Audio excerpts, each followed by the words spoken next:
भगवान विष्णु और माता लक्ष्मी। एक बार भगवान विष्णु जी शेषनाग पर बैठे बैठे बोर हो गए तो सोचने लगे क्यों न थोड़ा पृथ्वी से घूम आया जाए। वैसे भी धरती पर गए काफी वर्ष बीत गए हैं। ऐसा सोचते हुए वह अपनी यात्रा की तैयारी में जुट गए। अपने स्वामी को तैयार होता देख माता लक्ष्मी ने भी उनके साथ धरती पर भ्रमण करने की इच्छा जाहिर की। भगवान विष्णु ने 2 पल सोचा और फिर माता लक्ष्मी से कहा, तुम मेरे साथ चल सकती हो, परंतु मेरी एक शर्त है। माता लक्ष्मी ने कहा, मुझे आपकी हर शर्त मंजूर है, आप मुझे अपने साथ लेकर चलें। भगवान विष्णु ने कहा, ठीक है, मेरी शर्त यह है कि पृथ्वी पर पहुंचकर तुम उत्तर दिशा की तरफ नहीं देखोगी। माता लक्ष्मी ने शर्त स्वीकार कर लिया और दोनों लोग पृथ्वी की ओर चल पड़े। मौसम बहुत सुहावना था। हल्की हल्की बरसात हो रही थी। सूर्य देवता बादलों के ओट में किसी जुगनू की तरह चमक रहे थे। चारों तरफ हरियाली छाई थी। वातावरण में एक सुकून भरी शांति व्याप्त थी। लक्ष्मी माता प्रकृति की इस खूबसूरती में खो गईं। माता लक्ष्मी अपना वचन भूल गईं और उत्तर दिशा की तरफ देखने लगी। उत्तर दिशा में माता लक्ष्मी को बहुत सुंदर बगीचा नजर आया। उस बगीचे से भीनी भीनी खुशबू आ रही थी। वहां बहुत सुंदर सुंदर फूल खिले थे। माता लक्ष्मी बिना सोचे समझे उस बगीचे में चली गई और वहां से एक फूल तोड़कर लाई। लेकिन जब माता लक्ष्मी फूल लेकर भगवान विष्णु के पास गईं, तो भगवान विष्णु के आंखों में आंसू थे। भगवान विष्णु ने माता लक्ष्मी से कहा, कभी किसी से बिना पूछे उसका कोई सामान नहीं लेना चाहिए। और साथ ही उन्होंने माता लक्ष्मी को अपनी शर्त भी याद दिलाई कि उत्तर दिशा की तरफ नहीं देखना था। माता लक्ष्मी को अपनी भूल का पता चला तो उन्होंने भगवान विष्णु से माफी मांगी। भगवान विष्णु ने कहा, जो तुमने गलती की है उसकी सजा तो जरूर मिलेगी। जिस माली के बगीचे से तुमने बिना पूछे फूल तोड़ा है, उस माली के घर 3 साल तक नौकरानी बनकर रहना पड़ेगा। उसके बाद मैं तुम्हें वैकुंठ वापस लाऊंगा। माता लक्ष्मी ने चुपचाप सर झुकाकर अपने स्वामी की बात मान ली। माँ लक्ष्मी ने एक गरीब औरत का रूप धारण करके उस बगीचे के मालिक के घर गई। उस बगीचे के मालिक का नाम माधव था। वह बहुत गरीब था। माधव का घर के नाम पर एक झोपड़ा मात्र था और उसी में उसकी बीवी, 2 बेटे एवं 3 बेटियां रहती थी। सभी परिवार मिलकर खेत में काम करके अपना पेट पालते थे।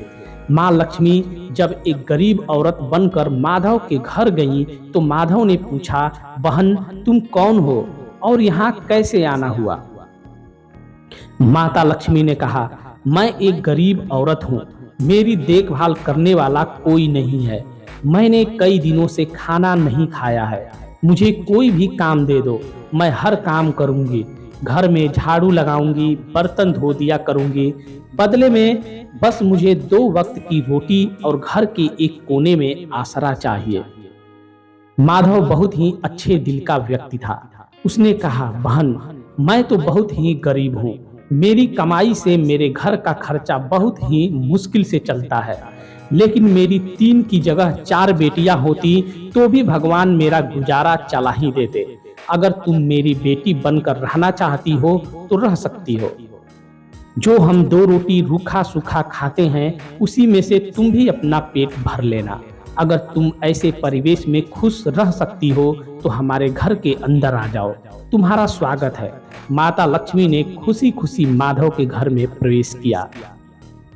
माता लक्ष्मी 3 साल तक माधव के घर में नौकरानी बनकर रही। जिस दिन से माता लक्ष्मी माधव के घर आई थी, उसके अगले ही दिन माधव को फूलों के बगीचे से इतनी आमदनी हुई कि शाम को उसने एक गाय खरीद लिया। फिर धीरे धीरे माधव ने गाय का दूध बेचकर जमीन खरीद ली। पूरे परिवार ने इतना उन्नति किया कि धीरे धीरे पक्का मकान बनवा लिया। घर में सभी बेटियों के लिए और अपनी बीबी के लिए माधव ने ढेर सारे गहने बनवा लिया।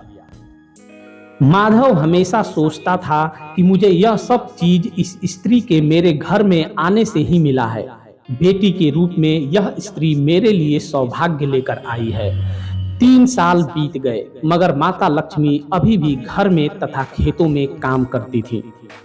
एक दिन माधव जब अपने खेतों से काम करके घर आया तो देखा कि उसके दरवाजे पर एक बहुत ही सुंदर स्त्री जो गहनों से लदी थी खड़ी थी।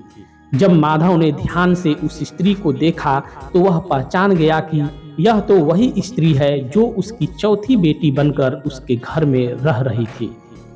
माधव पहचान गया कि यह तो माता लक्ष्मी है। अब तक माधव का पूरा परिवार बाहर आ चुका था। सब लोग हैरान होकर माँ लक्ष्मी को देख रहे थे। माधव बोला, हे माँ, हमें माफ करना, हमने अनजाने में तुमसे खेतों में काम करवाया, घर में झाड़ू पोछा लगवाया। हम लोगों से बहुत बड़ा अपराध हुआ है माँ, हम सबको माफ करना माता। लक्ष्मी जी मुस्कुराई और बोली, माधव, तुम बहुत ही अच्छे और दयालु व्यक्ति हो। तुमने मुझे हमेशा अपने बेटी की तरह रखा, मुझे अपने परिवार के सदस्य की तरह रखा और मेरी देखभाल की। मैं तुम्हें वरदान देती हूँ कि तुम्हारे पास कभी भी खुशियों एवं धन की कमी नहीं रहेगी। तुम्हें जीवन के सारे सुख मिलेंगे। और फिर माता लक्ष्मी अपने स्वामी द्वारा भेजे गए रथ में बैठकर बैकुंठ चली गई। तो दोस्तों, उम्मीद करता हूँ कि आपको यह कहानी पसंद आई होगी। ऐसे ही कहानियों के लिए हमारे चैनल को सब्सक्राइब करें और वीडियो को लाइक करें। धन्यवाद।